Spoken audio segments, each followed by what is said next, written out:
Good morning, everyone. Thanks for joining us at way too early on a Sunday. I'm awake. I hope you are. I'm faking it. But this is our Traveling to Japan panel. We've got one expert, one person who's been there too many times, some other people, and we're hoping to give you some tips and tricks so that you can make your first or maybe second or further than that trip the best trip that you want. I know coming to Kumoricon, you probably have a lot of interest in Japanese everything, or at least that's the hope, based on Kumoricon. And we're going to help you with that. I will be your host today. I'm Wesley, and these are...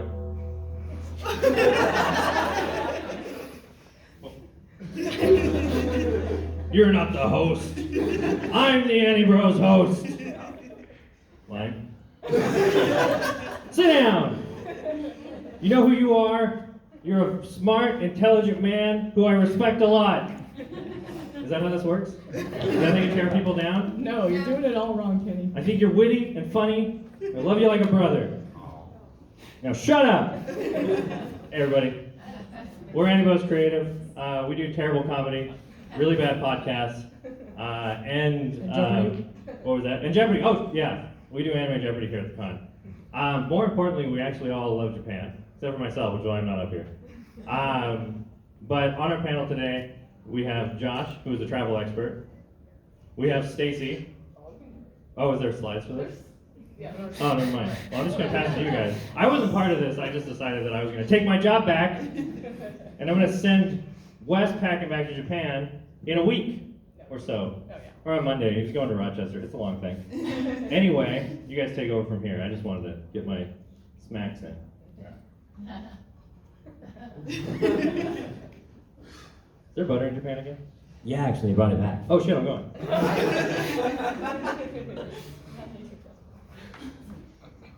All right, so everybody hear me? Yeah. All right, so I'm Josh. I have worked in the travel industry for 8 years. I've been to Japan over a dozen times, both on personal trips and on work trips as well. What I like is, of course, the food, and getting there and tasting a bunch of different stuff, so we'll talk about different options out there for everyone. I'm Stacy, the Japan addict. I first went to Japan in 1999 during a high school trip. He was also on that trip, even though his says he went earlier.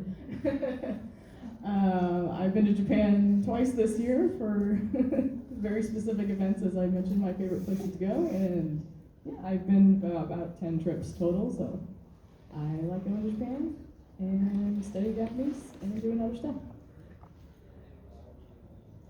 And I'm Wesley. I'm not hosting, I'm actually on the panel for this one. I smuggled my way into Japan on a spousal visa, and they haven't kicked me out yet, so I'm hoping to keep that train running. I came back to visit friends, and now they're going to kick me out too, so.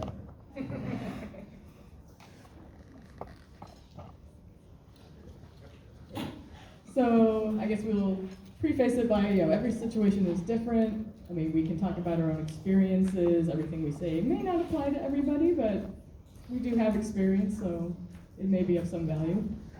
We would like to try to keep the Q&A just at the end of the panel, just to make sure we have time for everything. So if you think of something during the panel, just try to keep it in mind, and we will answer as many questions as we have time for at the end. If we don't get to your question, we maybe have some time to hang around and chat after the panel.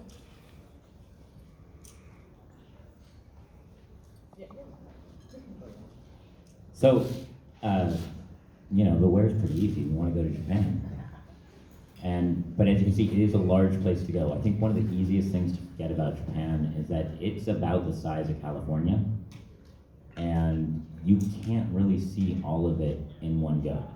I've spoken to a lot of people who go, well, I want to see the snow monkeys, I want to go to the beaches of Okinawa, I want to visit Fuji Raceway, I want to go all these different places. And those are all great places to go, but it takes time to travel through the country, even with bullet trains, even with the planes, even with all those options.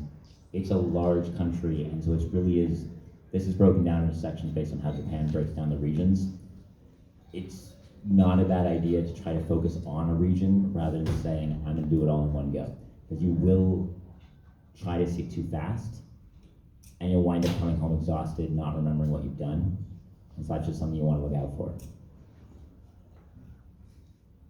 Yeah, so the main route that people do take is what's called the Golden Route. You will either start at the end in Tokyo or at the end in Osaka or Kyoto. And that's kind of the major thing, right? Tokyo has that high-tech feel. We call it cosmopolitan. A lot of the food is there. Sites, you have a lot of day trips you can do out from there, including like Nikko for like some temple. Sorry, it's very early in the morning. We were up very late last night doing stuff there. Go ahead. Yeah, so we said Nikko, there's like, some grand temples there and stuff. You can go to places like, Yokohama has Chinatown, it has, what else in Yokohama? There's a lot of stuff in Yokohama. Kanagawa has like, no, is that the one I'm talking about? Yeah, Kanagawa with the giant Buddha. No, that's No, Kamakura. Kamakura with the giant Buddha. Which is in Kanagawa. It's just in Kanagawa Prefecture, that's right. From the outside perspective, if you live in Japan, if you're anywhere in Japan that's not in Tokyo, you kind of get a view that anything near Tokyo is Tokyo. So people say Tokyo, but oftentimes that will include Kanagawa Prefecture, Chiba Prefecture, Saitama Prefecture. They all get lumped. So we have a Saitama fan over here, apparently. Not the One Punch Man. That's why he's not on the panel. And to disagree, Josh was trying to say Tokyo is known for its food, but Osaka Pride, go to Dotonbori, live up the tourist lifestyle, and eat till you drop. Yep. Well, the food's very different between the two. That's one reason why people do this.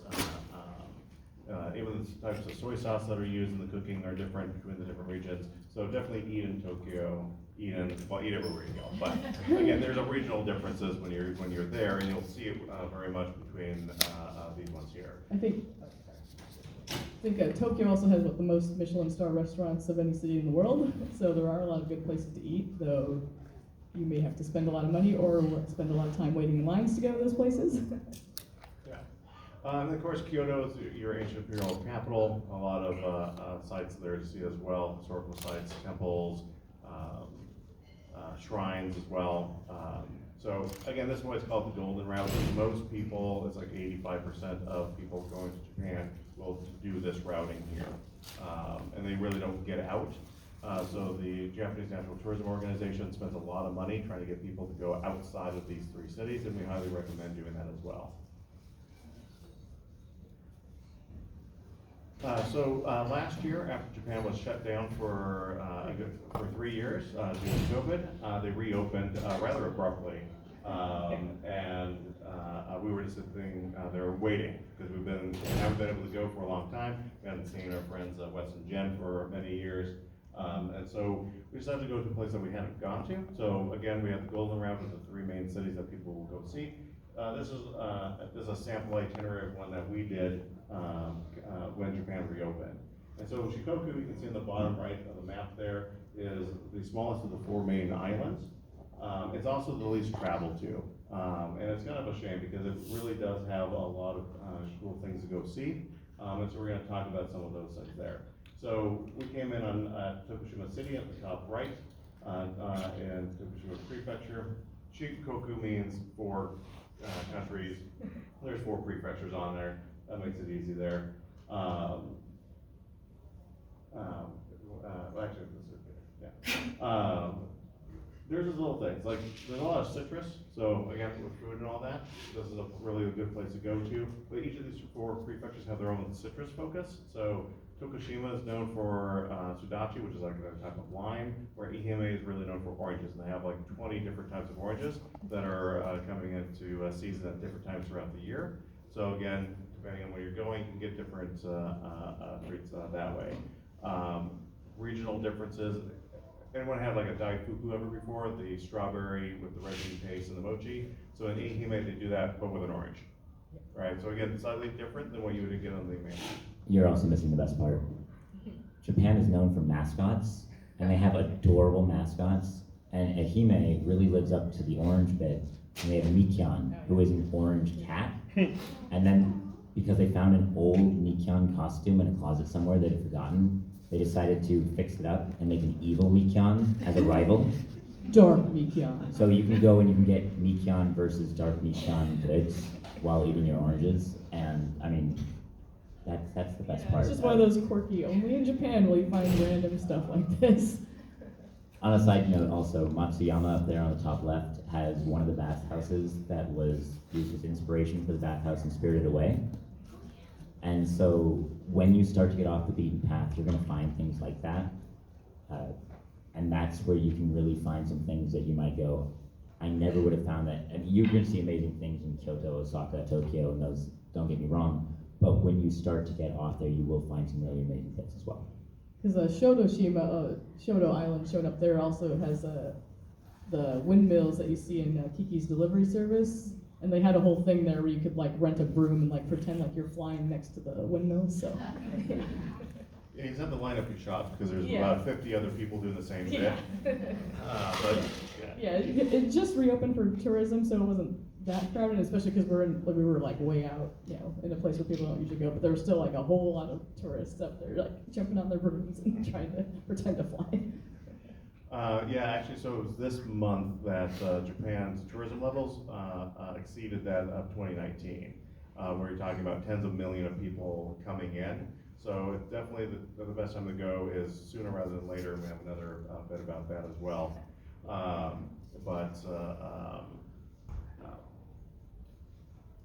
We talk about the places we went in Shikoku. Yes, sorry, you're going back one. Yeah. So one of the things that Shikoku is really known for is the 88 pilgrimage. So there's 88 temples on the island that Kobodasho, the founder of Japanese Buddhism, was said to have traveled through. Am I really quiet? Okay. So a lot of people may spend some time going through with this. You can visit them in either order. What we did is the quickest way.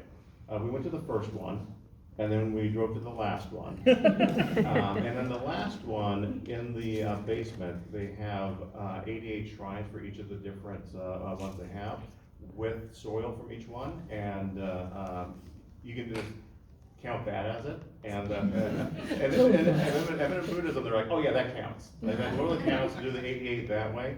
Otherwise, it can take like 2-3 years, depending on how you're going to do it. It is pretty fun. It is pretty fun though, because as you're traveling around Shikoku, anywhere near these temples, you will see traditional pilgrims going around, and they wear very traditional pilgrim garb, so they're very easy to spot on the roads. Because mostly traveling in Shikoku is done by car, it is frowned upon to hit the pilgrims, so be careful when driving. But All right. So there's some shots.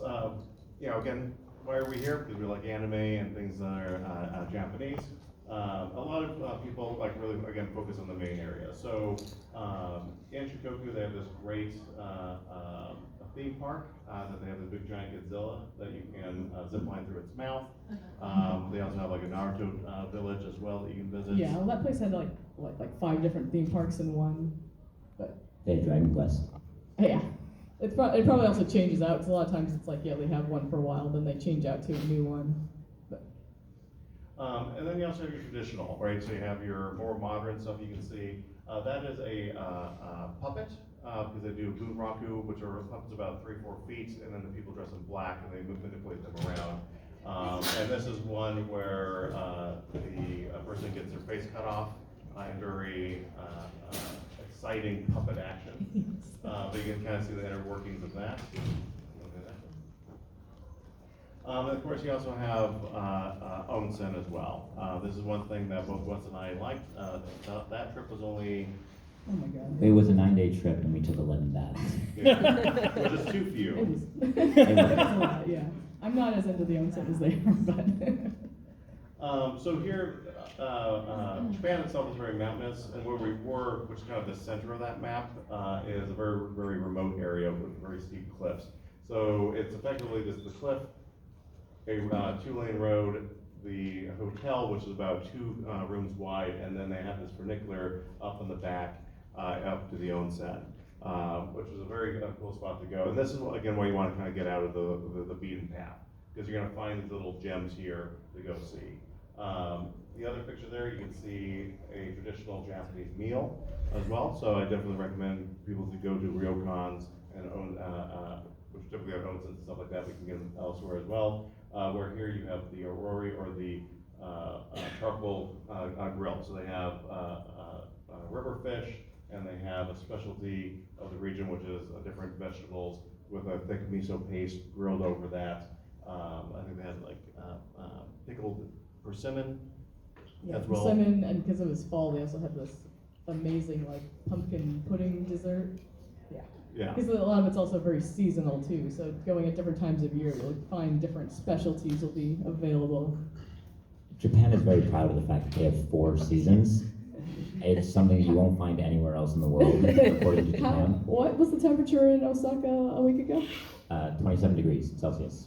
So like 80 degrees? Yeah. Yeah. So Four fall, distinct seasons. fall, Four fall in distinct Japan. seasons. But what that means, though, is that as you travel in Japan, if you decide to go in those different seasons, I mean, obviously, from the foreign perspective, you think, if I go in the spring, I can see the sakura blossoms. If I go in the fall, I'm going to see the changing fall colors and things like that. But it affects everything, not just the visuals of your trip. So the food that you're going to be offered at places, especially when you go to more traditional places, they're very proud of offering seasonal local foods.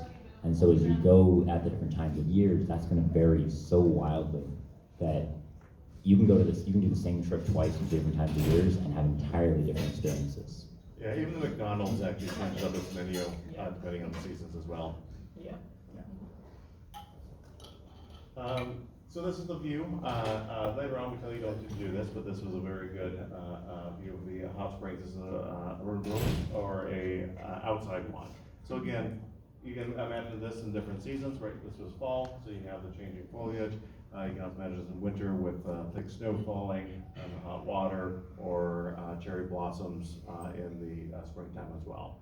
So again, this is another reason that, when to go is some question I get asked a lot, and it's like, well, kind of depending on what you want to be able to go do, right, and what you want to see. As the local, the only time I would suggest not going is August. Yeah, summer's rough. It is sweltering, and you might think you're prepared for it, and it's horrible. If you maybe go up like Hokkaido in the summer is better than like anywhere else, because it is much more humid than you expect. Like if you've been to a tropical place, it's like that level of humidity, and the temperature can be 80s, 90s, 100 degrees. Yeah, when they were doing the Tokyo Olympics, they had actually asked for storefronts to keep their doors open so that the AC, the air-cooled air, would come out of the store. So when people were walking down the streets, they could get a little bit of a reprieve, and they moved things like the marathon, stuff like that, up to Hokkaido because they're concerned about the health of the athletes. Yeah, we're gonna save questions until the end of the panel. The time I've traveled most is in spring. That's generally due to my work, though. But I really do enjoy each one of them. The thing with summer, with August, to be a bit contrary to what's over there, is you do have some festivals that will only ever happen in August, but they're a little bit more in the north. So that's one thing to also look at when you're planning when to go, is to look for some festivals. They're free to attend, and they're a great way to kind of see the community that they have in Japan in order to put on these ones. There's a lot of festivals, especially over COVID. I think they would track there was 200 local festivals that have disappeared because they just don't have the populations anymore in rural areas to keep doing them. So that's another reason to travel sooner rather than later, is depending on little things like that.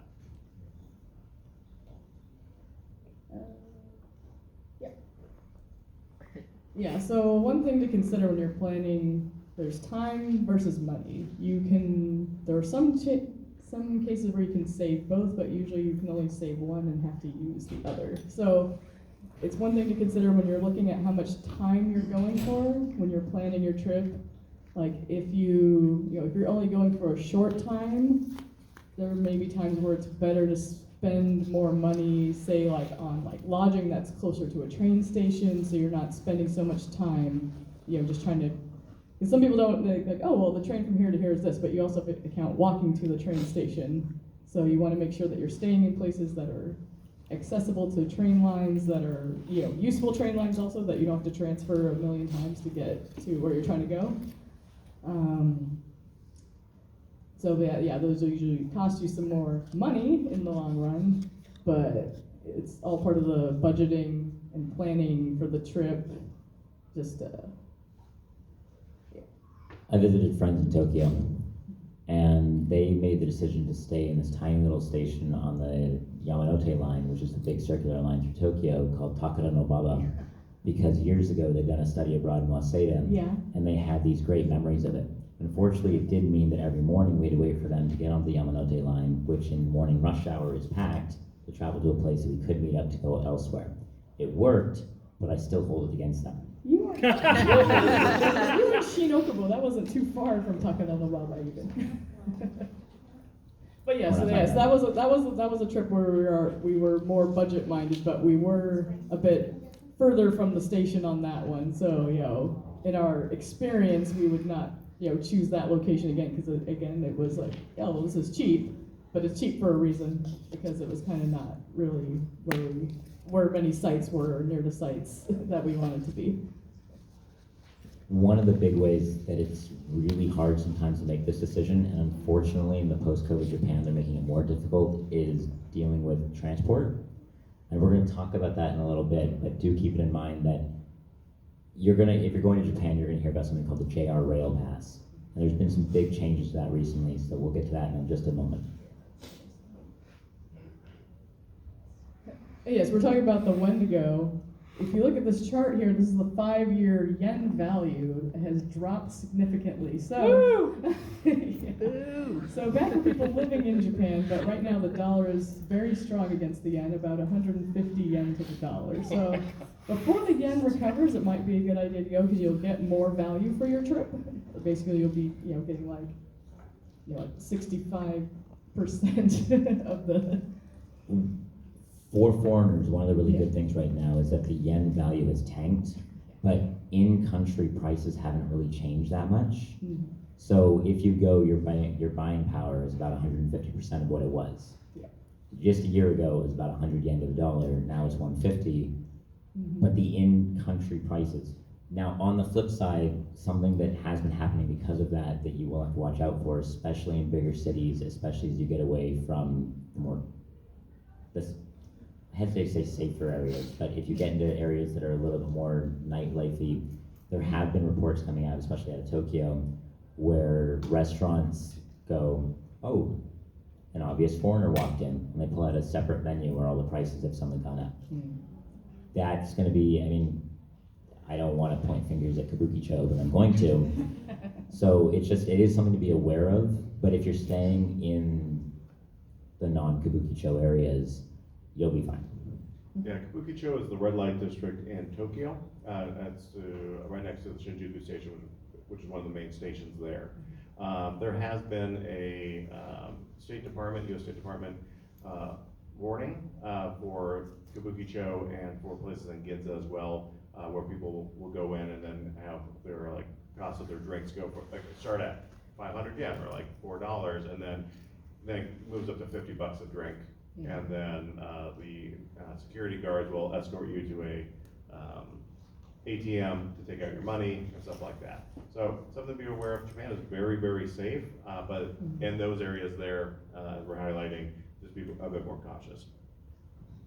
It can still be fun to go there though, especially if you've played the Yakuza games, because it really does look just like the game. You get all your favorite pictures and pretend to be cute to you. So highly recommended.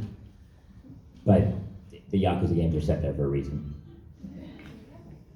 So for general prep, first you'll be probably looking at flights to Japan. You can use sites like Kayak, aggregate a lot of the different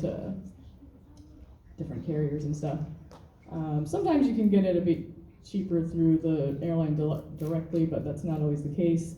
I'd say from Portland, if you're going to Tokyo, usually your cheapest one will end up being Air Canada flight that goes like through Vancouver. There is also a Seattle route that I took recently. That's a Seattle to Haneda Airport, which I highly recommend if you can get to Haneda. It's better because it's much closer into the city, but there aren't as.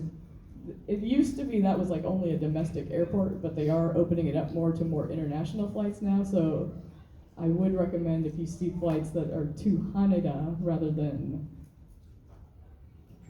Narita. I forgot. It's still early. Yeah, to Narita, I would recommend getting those just because it's once you get there, you're not taking like another hour train ride just to get into the main city of Tokyo. You're just like on a short like monorail line into the city. One of the things I mentioned earlier is because Japan's so big, it is definitely worth doing the prep work before to get an idea of where to go. The easiest way to do that prep work is to come up after the panel and glad hand Josh, and he will write an itinerary for you. But if you don't want to befriend Josh because he's scary, there's a lot of other good resources for that too. Japan's a very popular place to go, so you're going to see travel influencers all over places like YouTube and Instagram highlighting popular places to go. I'm not saying that you sit there and you listen to everything they say, but when you see something fun, definitely jot it down. And then if you start to plot it out, you'll start to see clusters of the things that you like, and that makes it look really easy. Because then you just plan, how do I get from one cluster to another, and what are my top things that I want to do at each one? So what should you take with yourself? Passport. With at least 6 months of validity. Correct. Make sure it's not expiring soon. Yeah, because again, working in the travel industry, I've had clients get to the airport and they go, "What do you mean you need a passport?" And it's like, "Oh, well, I thought that was fairly obvious." I work in a wholesale thing, so I work with travel agents who work with passengers, and we have a lot of things in our documents saying, "Hey, make sure you have a passport and any proper visas." In this case here, you don't need one, but it's something that you need to think about. There were a lot of delays after COVID for people to get passports. It took up to 6 months. I think that's now dropped down to the 3 months, but it's still something that you need to plan for and not wait until the last minute. Yeah. I Request think mine took expedited. mine took about 2 months because I had to get it renewed this Expedited. year. So yeah, I think I applied in April and I got it in June. So yeah. When you apply for the passport, you can request for it to be expedited. I think it costs a little bit more, It does. but they actually do go faster, which is a rarity for the US government. But you have to pay for it. That's that time versus money, right? So you can pay for it to be expedited, or you can save that money when you get to Japan, as long as you plan ahead of time. Japan is, like we talked about, very muggy. So in the summer or any other time, you want to take something that you can dry off with. Also, they don't really use napkins. Or they're very papery. Like a waxy Very- type of thing. They're not good enough in a lot of places. Yeah. And also may not have paper towels in the bathroom, so you also need to dry your hands with the handkerchief. It's very common to carry around. Yes, yes. Yeah. Thank you for the demonstration. Yeah, so it's something again that so you might not really see out there, but definitely bring handkerchiefs with you, maybe more than one, because you're gonna again sweat through it. When you're in civilization, which is not always the case, a lot of places in Japan installed the hand dryers. Then COVID hit. That was spreading the disease. They shut most of them down, and you will still find a lot of them with bags and such, or signs over them telling you not to use them. So having a way to dry your hand. Actually, one thing that we didn't mention that's a big one, going to shrines is great. I love going to shrines. They're all over the country, and they all briefly look the same when you first glance, and then you get inside and you start to look around, and each shrine has its own charm to it. One of the things when you visit a Japanese shrine is that you are supposed to purify yourself. That's going to involve washing your hands, briefly washing your mouth. They don't have any side of towels at the shrine. So if you don't want to walk around the shrine, especially if you're visiting in the winter with wet hands, definitely bring a hand towel. For the camera, we actually argued about this one. I said, Well, you take can- your phone. But if you're a photography person, I love taking pictures. I don't take enough of them according to my wife, but I love taking pictures, and phone cameras are getting better and better, and it is one less thing to carry. But, so that's a very personal decision to make. Bring a camera. Well, that's the thing, because there's a lot of limitations on when you're traveling around. hotels and stuff like that are gonna give you smaller rooms than what you might be used to here in the US. When you're on flights and on trains, there's oftentimes limited space there as well. So if you have a big giant camera, you're gonna have to be carrying that around. It just adds up a lot. Honestly, can you lift up that Okay, suitcase? we're over there? talking about this. Okay, I Well, can see it. maybe You we're can work good. it. Let's lift it up. Yeah. This is an appropriate size suitcase for traveling to Japan. A lot of Americans really do overpack and bring out a lot of stuff. I've had people show up to transfers where we've labeled, one suitcase and one carry-on, and they brought like 3 suitcases, giant size ones. You put 3 of those in.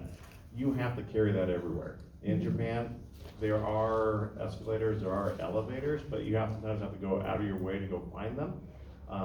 They're not always readily available, and the space, like I said, especially like on bullet trains, Yeah. this became a thing that's what can fit up above your seat.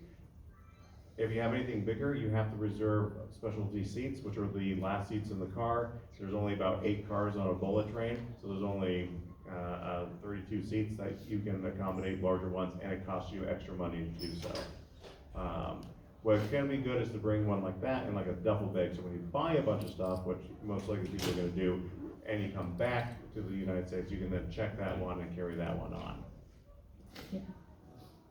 Deodorant's another important thing because Japanese deodorant is not the same as Western deodorant. So if you buy it there, it really won't work exactly the same. So you want to bring your own with you. Yeah. It's more just like perfumed stuff for your armpits, but it doesn't really like cover up smell. Really, I mean, it kind of covers it, but doesn't like prevent smell. I guess. Is what I'm You're saying. being right, it doesn't work. It doesn't work. It just doesn't work. It's a genetic difference Yeah. between Westerners and Asians, Yeah. where Westerners, when they sweat, they have smell, so our deodorants are designed to deal with that. Over there, it's different, so make sure you bring as much deodorant as you think you're gonna need for the time with that. I've had people stay longer, like a 3-month, kind of running the end of that, the available visa, and they ran out, and then they can't find it, and then you're that smelly foreigner wandering around in cramped quarters.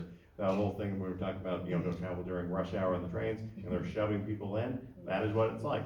You don't want to be what's called meiwaku, or bothering other people by reeking of sweat. Yeah, something to carry coins is important too, because up to the like 500 yen or it's about $4 now, I guess. Those are coins, so you're carrying a lot more coins than you would with like U.S. money, where even down to $1 is paper money. So just make sure you have something to put coins in. Yeah, and keep in your mind that you have the coins, because what can happen is you just keep getting the coins, and then you have that coin purse in your pocket on one side, and you're just jangling the whole way through. Again, it's just something that's different for anybody who's just been to the U.S. With that. Extra clothes. I know we said to pack light, but especially if you're traveling in a hot time, you may.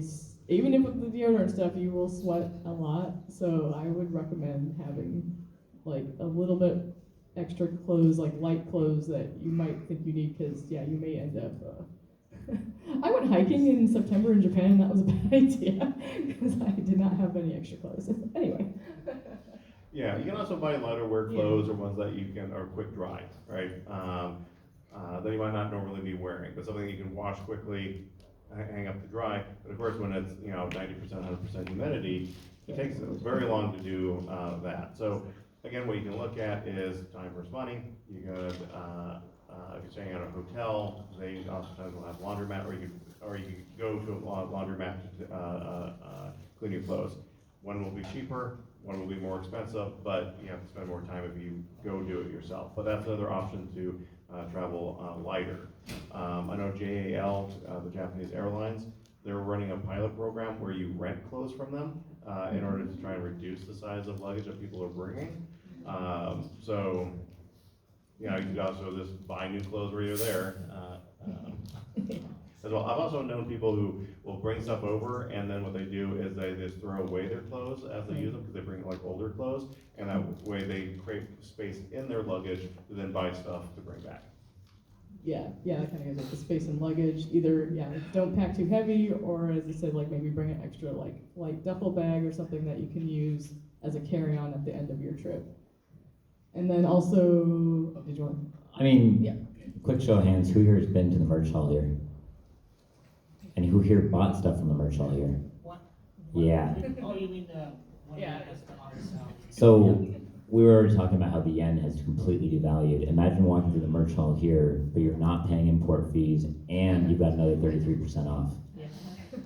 I have brought home way too much stuff from Japan, and now that I live there, I just sit there and fill it into my closets. Well, I'll have use for this eventually.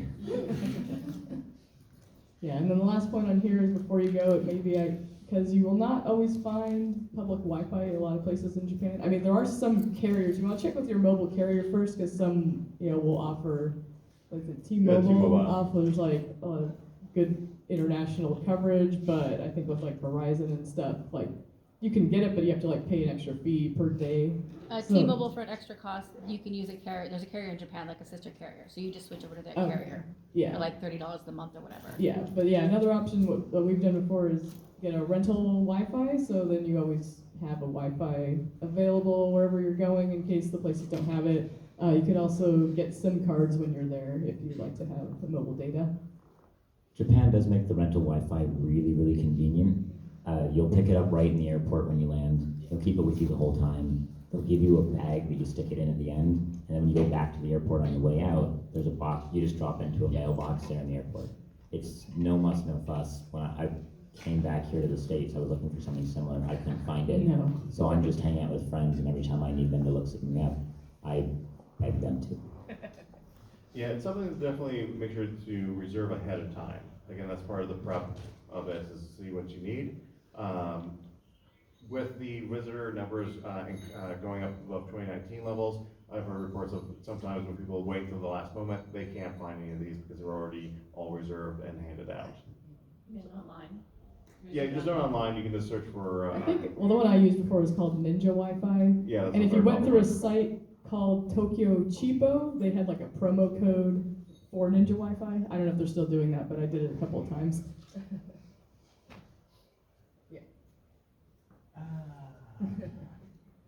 Language.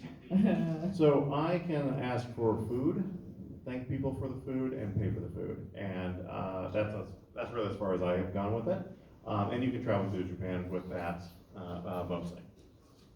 Yeah, I mean, yeah, you have the more perspective on not knowing the language going through. I mean, you can get by mostly, like in the big cities, the more, like I said, the golden route that we described earlier. Like you can get by with mostly just speaking English there. I mean, you may not be fully understood, you may not fully understand what's happening, but they'll usually have like English menus and stuff in there. But the Shikoku part that we talked about, you're not going to find much English in places like that. So you would either, be going on an adventure where you're not always sure what's happening, or have a person with you who speaks higher level Japanese. Yeah, it's as soon as you get off the beaten path, you will still find people who will be able to help you, but look for younger people or be prepared for charades. And it's gonna sound bad, but if you are absolutely in a pinch and you need to find something, pick the most important word from your sentence, say it with a bad Japanese accent, and look very puzzled, and people will be able to help you 9 times out of 10, And then there are also like as a last resort. things like translation apps and stuff too. So that's having the Wi-Fi is another good thing. You may be able to type in what you're trying to say, and Google may give a hopefully good approximation that you can show the person that you're asking that. Yeah. Google is really good at that as long as you keep it simple. Yeah. So don't worry as much about trying to be polite or very specific when you're typing your thing into Google. At some point you can just even say, like, if you're in Tokyo and you've gotten completely lost, you can just write Harajuku Station where, and Google will do better than that than saying, can you tell me where Harajuku Station is? So keep it simple, keep it short. That'll make Google do the best. If you have your pocket Wi-Fi, you'll be able to get around almost. Tokyo's easy anyway, but. Yeah, and one thing to do, just in general traveling, if you're staying at a hotel, get a card from the front desk, and that way when you get lost and you're like, oh, I'm just gonna get a taxi, you can show them that card. It's a lot easier to do that than it is to try and remember how to say, where is this station, or where is this hotel, and stuff like that. Yeah, you just go through those. Yeah, I don't, yeah. Transport. Yeah, so this is the Tokyo subway map. There is 12 other companies that also do rail in Tokyo. So just think of 12 Even more of more. these layered on top of each other. So it can get pretty complex, but we're just going to talk briefly about how to travel there. Planes, of course, that's how you're going to get there for the most part. There are a couple of repositioning cruises that are possible in order to get over to Japan, but they're fairly limited. We've already talked about Air Canada. For the Pacific Northwest, that's going to be your most affordable option. Goes through Vancouver, Canada. On the way back, one word of warning about the Vancouver airport is you do American customs there, Yeah. and which can take people by surprise, which is actually kind of nice because you can do a little bit tighter connections in the U.S. with that. Other routing will bring you down to California.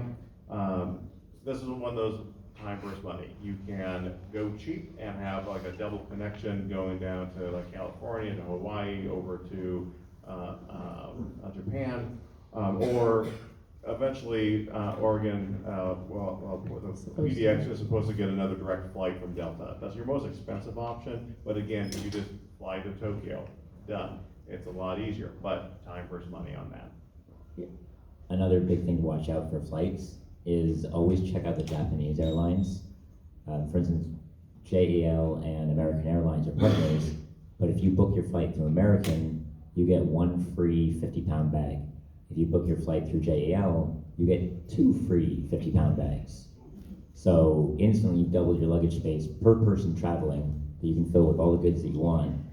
Always But don't, it means- don't pack that much though. But it means on that the way you- there, on the way back. On the way back, yeah. But it means that you have to book through JAL and not American, and sometimes the prices will change on that. Once you get there, you do still have planes. There's a lot of cheap budget ones, like the previous slide showed Peach. You can get about $50 to fly between areas, but you can't do that with a large suitcase. That's going to be your backpack or a very small carry-on. The most common way of traveling, of course, is trains. You have the bullet train, and you have a lot of other secondary trains as well, regionals, limited expresses, and etc. Going on a bullet train is what a lot of people want to do. It's kind of a fun experience. If you're looking at getting a pass, because a lot of people, when you look online, talk about like, oh, get the JR pass.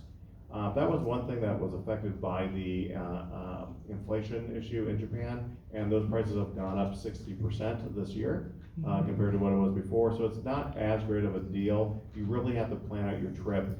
And there's a couple of online places when you're looking at like Japan Rail. I think that's one of the sites, Japan-Rail. Yeah. They have a calculator. So you put in your itinerary. I'm going from Tokyo to Osaka to Kyoto to Hiroshima.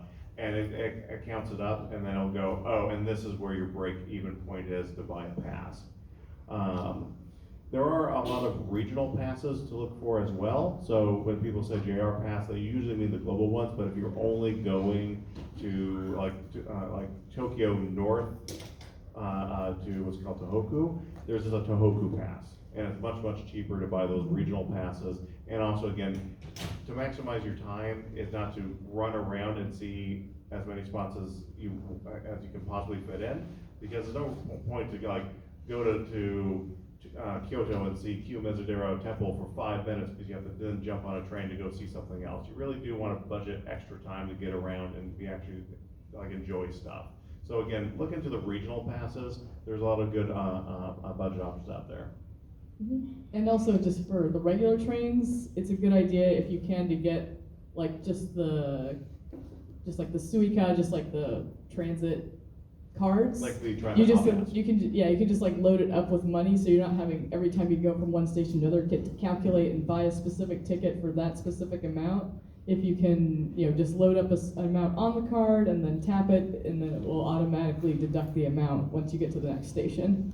And Yeah, bad news about that. there's some chip shortages, so you can't always If you're get flying- them right now. If you're flying into Tokyo, Suica has run out of Suica cards, so that's a problem. But Japan is modernizing, which sounds weird Yeah. when you think about the futuristicness of Japan, but they're also modernizing in strange ways. And so I believe now through Android, but definitely through Apple Pay, you can set up a Suica, Yeah. Like a digital speaker that you can use to tap in and tap out on trains and buses. Yeah, on the phone you can set it up. I know it may, yes, if you have like a foreign phone, it may be a bit more It's difficult. only for Apple for foreign Oh. phones. If it's Android, it has to be Japanese. Okay. Yeah. Yeah. One of the options that people really don't think about is ferries. It's a little bit more limited now because of the bullet trains are going to make travel much faster just doing it that route. But this is a nice way that you can combine a hotel night cost with your transportation cost. So especially coming from Kyushu or Shikoku to the main island, you have these ones here, and like I said, it's kind of a nice experience to just kind of sail through. You also have ferries going to Korea as well, which is a good option from Fukuoka to Busan, if you want to include Korea, which I also recommend for people to do as well. So, but it's just something that, again, in the US, we don't really think of ferries as an option to travel, so we just wanted to call it out there. And ferries tend to have more than just hotel rooms, like spas and stuff. Well, it's on stuff. Okay. Actual. And then we actually drive. I don't really recommend this for first-time travelers. You do want to have some Japanese ability. A lot of the road signs are in English as well when you're on the highways and stuff like that. But a lot of the other signs aren't. And so you may find yourself going into the entrance, the exit instead of the entrance, and stuff like that. But What? I never did that. but there are times when it's best that you'll need to do this. Shikoku Island, Hokkaido Island, those places, it's really good to have a car. Yeah. All you need to do is have an American license and get an international driver's license, which go up to AAA. Yeah. And spend $10, and they're like, oh, $20. 20, you need a passport size photo and $20, and they will give you an international driver's license without having to know the laws of the country or anything. I don't know how, it just seems like a scam, but you just show them that, hey, I got my international license, okay, here you go, have a car. Yeah. And has anyone ever seen the go-karting experience in Tokyo? Yeah. Stuff like that? Yeah, you need an international driver's license to do that as well. So, again, if you're planning, that's something you need to know about. Yeah, oh, we didn't talk Oh. about can you go back to, we talked about the bus too. Well, actually, one thing with automobiles is I said highway, not freeways. To do our Shikoku trip, it cost us about, what, $200 in tolls? Tolls, yeah, to be aware drive of around. tolls, like, cause in the Northwest, we don't really have toll roads, but like some other parts of the US, Japan has a lot of toll roads, so Yeah. just be aware of that in the budgeting if you're planning to rent a car. Yeah, to just drive from Osaka to Tokushima to go over one bridge where the Naruto whirlpools are, that was what, That's like 40 bucks? That was a $20 toll, I think, for that bridge. Yeah, So. just to go over one time. If we had to go back, another 20 It'd be bucks. another $20. So something to consider with Yeah, that. I'd say for the cars, that, as you said, like, it's best, like, if you're doing the golden route, you probably shouldn't rent a car, because you don't want to be driving very much in big cities. So yeah, definitely if you're doing one of the itineraries you mentioned where you're going like outside of the main area, that's when it's best to rent a car, because at that point, the trains become far less frequent the further you go out. So yeah, it'd be benefit to have a car in those situations. But if you rent a car, you can go on the mountain passes and blast your Eurobeat, so. Yeah, and that's another benefit. And then buses, so it's another mention of time versus money. As you mentioned, the ferries is one option for saving both time and money. There are also like night buses, which is an option if you can sleep on the bus, where you can, transport, say from, Tokyo to Osaka or whatever, just on an overnight bus, and that's where you're both saving a hotel night and you're traveling as you're sleeping, so you are saving some time and money if you can sleep on a bus. Willer is one of the main companies. Is that the one you used? Willer Bus? Yeah, and I think they have English booking on their websites as well. Yep. All right, manners. So Japan is very polite. So there's a lot of different manners that you're going to need to know. What I tell my people is there's some basic ones to know. You're going to get something wrong. You're not going to know you're doing it wrong, so don't really worry about it. But you just want to try to avoid some major ones out there. Yeah. There's a lot of train-related ones, like this one, I mean, we don't have much time, so I won't go through all of it, but it's basically like each person's kind of judging other people, like, oh, they're doing this wrong, but then something they're doing wrong. It's like, it's the whole circle of, you're taking up too much space, you're blocking the door, your headphones leaking music, etc. Yeah, a lot of the manners on the train is effectively don't talk. Don't talk on Yeah. the phone Well, because. I said, earlier you said the Maywaku. Don't cause inconvenience to other people. So yeah, don't talk, don't block the doorway, don't man spread across the seats so no one can sit next to you, don't put your luggage on the things, etc. Yeah. That's just another Variation on that. another variation on train manners, but using like Edo style period art. Yeah. So one thing in Japan is you don't, like even with the street food, you don't pick it up and then walk around looking at the sights. You sit down, you eat it. Ice cream, well, soft serve, which is different from what they have here. This is clearly showing hard ice cream, but soft serve is one of the few things that you can get and kind of eat while you walk around. But in Japan, you also don't get a lot of trash cans. That's due to a terrorism attack in the 80s. 90s. The 90s. That's yeah. 90s, not the. Yeah. Yeah. And so that's one of the issues there, because if you leave where you bought it, then the trash can they're gonna have isn't gonna be available, and what are you gonna do with it? You're gonna have to stick it in your bag, and you have to carry with you the whole day. You could use sometimes convenience store trash cans, but you know, it's probably best if you buy something there if you're gonna use their trash can. Yeah. One big one actually for traveling that we should jump in there is not just eating, they have been cracking down on using your smartphone while walking. Yeah. So it is best, stop off to the side, pull out your phone, check your map, figure out where you're going, then go back on. I haven't been stopped yet. I would prefer not to be stopped. I would prefer for all of you not to be stopped. Yeah, you don't want to get a run-in with the Japanese police. They can hold you effectively indefinitely with no access to a lawyer or the consulate. And they have a 99% conviction rate.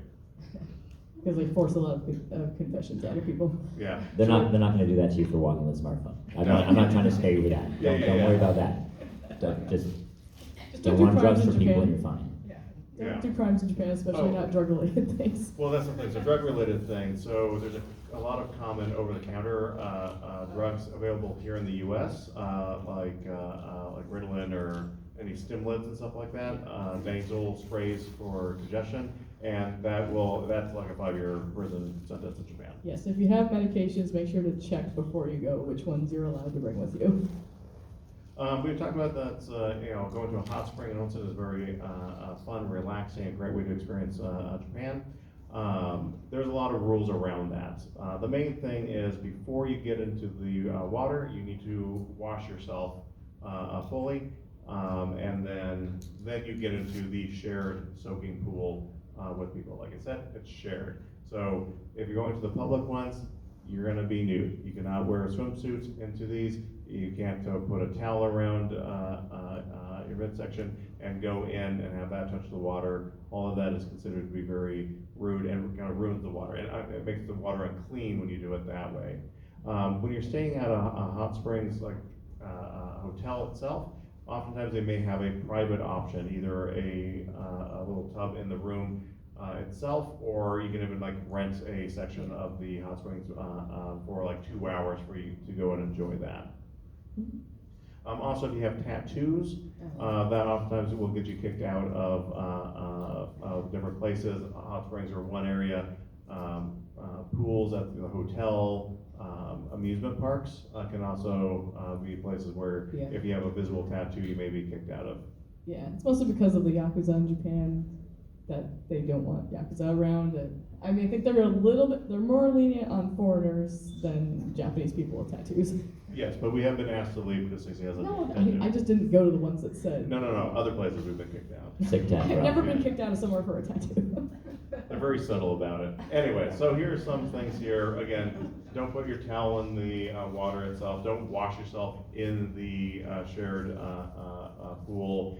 Don't take photos, even though we did that. But it was empty at that time. It was empty there. Again, don't speak loudly. Again, just like with the trains, there's a very common thing around it. For food, of course, people here have all probably had ramen and everything else. There's a lot of food beyond that. While Japan is surrounded by the seas, not every prefecture is, so they have different specialties and all that you want to go out and try.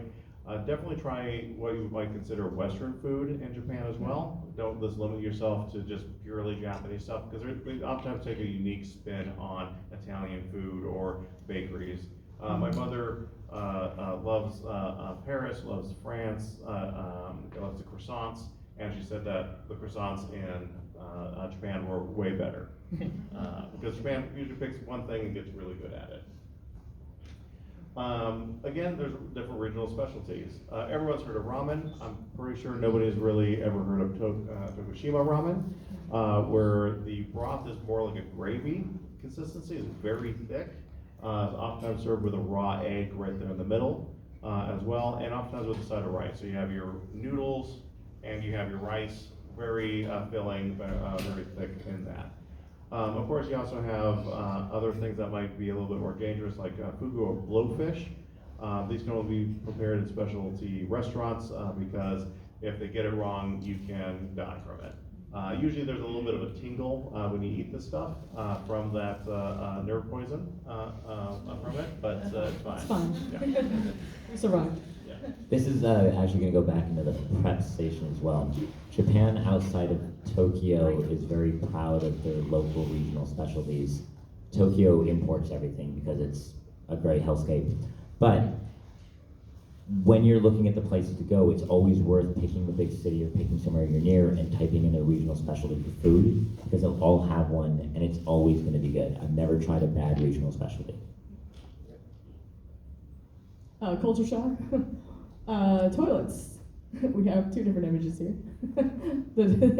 You have the fantasy and the reality. Well, I think they're not having as many of the squat toilets, but yeah, there's just things to be aware that you might not think about. Is you have to know how to use the toilet before going to Japan, because they have a lot of buttons on the side for the fancier ones, and I mean this one shows English on there, but you know sometimes you don't have English, so you might want to look up for like the bidet style toilet what the different buttons are, just so you know how to flush it when you and you're not a 16-year-old child in the middle of the night trying to figure out your homestay toilet with no assistance. All right, well, it looks like we are out of time, unfortunately. Well, we have a few minutes. We have a few minutes. So we do have, has anyone been to Japan, say, July 11th? Oh, we have two people here. Why don't you come on here? We have some quick questions for you. Just for the new perspective.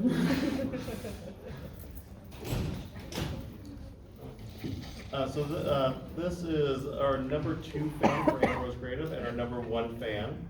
Yay!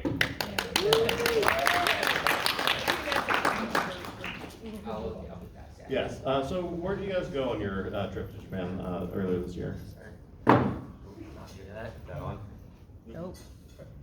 Now it's on. Yeah. Perfect. So we traveled to Japan, left Portland on July 11th. We were there until September 7th. It's like 59 days. It's pretty dang great. We ended up going to Tokyo, down to Kyoto, down to Osaka, or Tokyo to Osaka, Osaka to Himeji, then to Kyoto, then to Kobe, Kobe to Nagasaki, Nagasaki to Sapporo, Sapporo to Shiraoi, to Noboribetsu, back to Sapporo, back to Tokyo. So I did kind of go all over the place, which I don't. Well, that was 59 days. It was 59 Right, days, that's so I had kind plenty of, of time to do everything. correct, I don't correct. suggest that for 2 weeks. All right. Did you use anything from the last time we did this panel 5 years ago? Oh, absolutely. Is there anything in particular? The most important thing is, if you don't know how to communicate, You'll do fine. you'll do fine, say it in an accent, they'll get the gist. I went to Japan, he was talking about this earlier, with knowledge of about 10 words. And in all 59 days, I used Google Translate one time to buy stamps, and that was it. So. Stamps is key pick, by the way. I learned that. What surprised you the most? I knew 10 words in Japan. I mean, it is actually easy to get around. It's not, I mean, if you're going on the golden route, it's not actually that bad. Even when you get into more bum nowhere, it's still not that bad. And what's the best konbini, or the convenience stores? I'm going to make a quick argument for all three. 7-Eleven was great because they have the coolest cash machines I've ever seen in my life. You just Definitely go there to pick up your money. Oh, yeah. and they all have the ATMs on board too, so it's super convenient. And the cash machines are cool. Family Mart has the best stuff I've learned while I was there. And then Lawson was the only thing that was open when I was stuck in a typhoon. So Yeah, that typhoon was fun. I got off the plane at that, and all the trains were canceled, so I had to walk to Nagasaki. And Trevor, what was your favorite convenience? Honestly, Family Mart, but I will also make an argument for Seiko Mart. Oh, yes, good old Seiko Mart. I do like Seiko Mart. You can get fried egg on fish. All right. Favorite food? the ramen is incredible. The sushi is a million times better there for like a quarter of the price. And then for everything else, because I went on budget, 7-Eleven onigiri and Good answer, good answer. will do the job more than fine. No, dude, Family Mart Family Chicken, that stuff is great. Like, genuinely, that stuff is great. All right, best city. Tokyo had the most cool things, and Kyoto had like the most cool things to do. But Sapporo was nice because it wasn't 110 degrees. Yeah, that is fair. Sapporo is one of my favorite places. I spent a couple of weeks there, and I really, really did like that. It's a great city. They also have a lot of Portland-themed things. Yes. And when's your next trip to Japan? I will probably be back in less than 2 years, but I'm also looking into relocating there, so we'll see what happens. Yeah, anyway. I'll get the paddle. I'm probably gonna go back within a year, but I'm also trying to buy a house there, so I'm no better. All right, so how not to be an Isekai'd? Avoid truck good. They drive on the other side of the road, look both ways. Yeah. It's as simple as that. That answers our subtitle on the Yes, title. we're good on that. Q's and A's, we're out of time unfortunately. I did ask for 90 minutes, but somebody messed up. the Sorry, request. I missed that. We'll be on the hall after we Yeah, shut if you down. wanna talk Yeah. to us. And we were deciding, we're gonna put this on our website. We've been recording this so people can review this. We'll put the slideshow up with our notes. Thank you all for being here. You can find us at anniebroscreative.com. And like we said, we're gonna clear out of this room because there is an event coming in here after us, but we will be in the hallway if you wanna ask questions. Yeah, thank you so much for being here. We hope you enjoyed it. I like your outfit.